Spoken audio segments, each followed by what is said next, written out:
my soul and I know that. Yeah.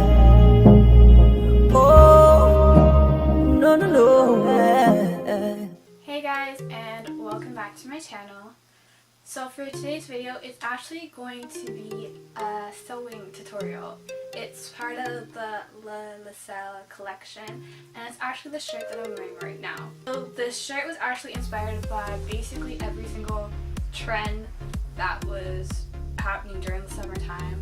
So strappy tops, so very thin straps, the lace up, the floral, and the light flowy kind of top. And so this is basically a wrap up in one shirt, everything that was going on in the summertime. So I hope you guys like this video. Give it a thumbs up if you do. Subscribe if you're not subscribed already, and let's just get into this tutorial.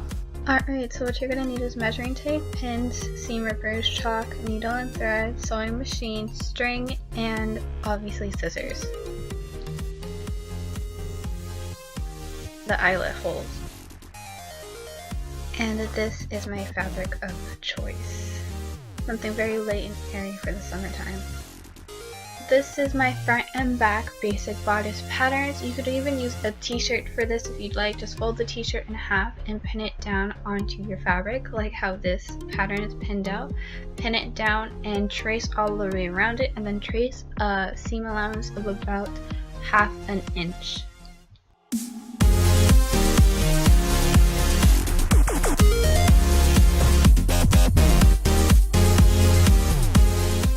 As you can see, I added about 5 inches more than what my pattern is. You can do this so that you could have a longer look in the front, and I just rounded it out up back to where my pattern is for both the front and the back, so that it has a bit of extra length.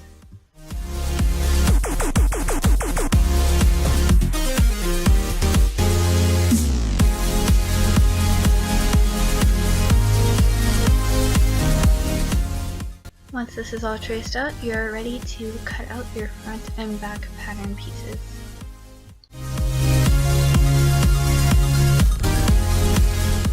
I took a blank sheet of paper and scribbled on it with an oil pastel. This will work for chalk as well, and placed my pattern over top of it and gently marked out my sewing lines on the opposite side, because we did flip over the fabric to cut only one side.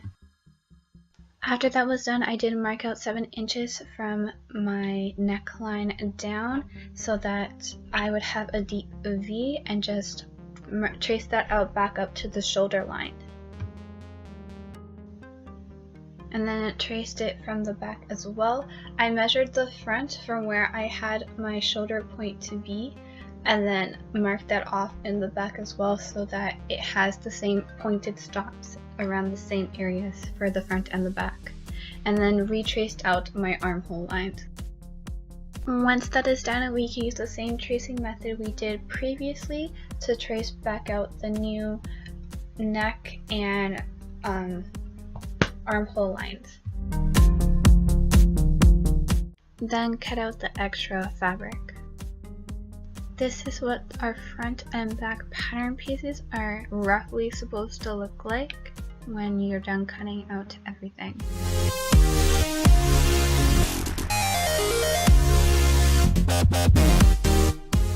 So I'm just remeasuring out how deep the neck is again, because we are going to add extra fabric along the collar line of the V, because we are adding the eyelet holes to that. So I just made my pieces, straps of fabric, roughly about 1.5 inches, so that we have a quarter of an inch for seam allowance, and then the rest of it I will be able to fold over and add as the collar. So now that that's all sorted out, we are going to fold over the seam allowance so that we can sew it. I'm going to fold it over and actually iron it down, because it's easier than pinning it all the way around. And wherever there's a more circular parts to the seam allowance, I'm just going to do a little bit of snips so that they can lay flat and be in that circular pattern there, and just hem the whole thing around, back and front.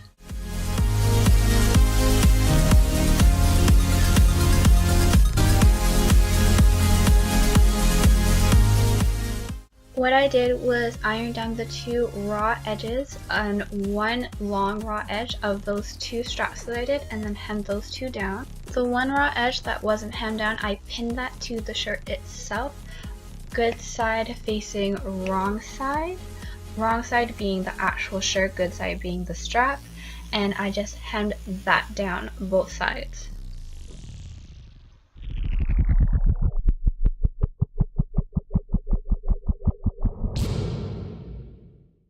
Once that was done, I folded the collar over so that the good side with the stitching line is on top of the good side of the actual shirt, and then I went and ironed that down so it's flat, and then stitched on top of the stitches that we had already done before. Once all the sewing is done, this is how both sides should look.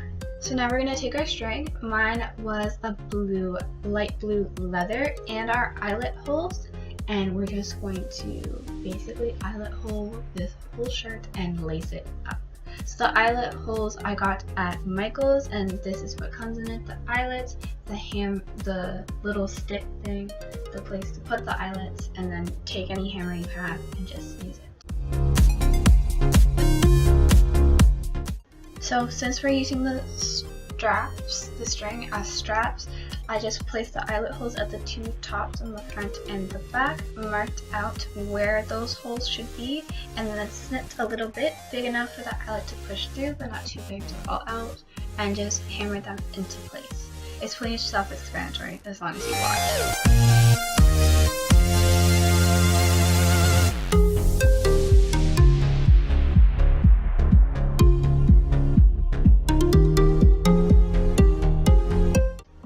Just cut a piece of lace and slip it through the 2 eyelets, and then secure it with a knot, or you can sew it down. That's completely up to you.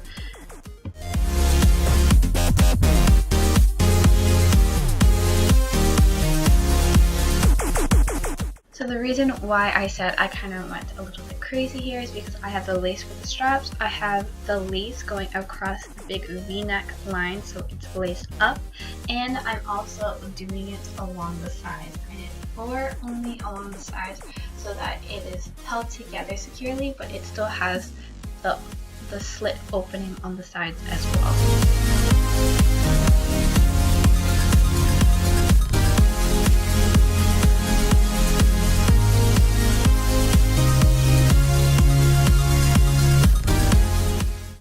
And that is it. Your new lace up top is done, and here's the finished product.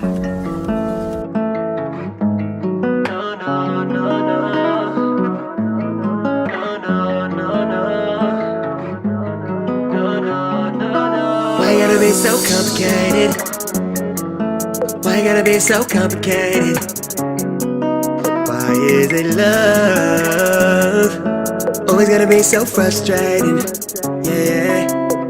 She my A1, she my main one. So that is basically how I created this top and this look here. I hope you guys enjoyed. I hope you found this tutorial helpful. Yeah, I'm just so happy with the way that it turned out. It's just so light and airy and flowy. I know you can't actually see the shirt here, but you saw it. So yeah, so give this video a thumbs up if you liked it. Subscribe like I said if you haven't already, and I'll see you guys here next time. Bye guys.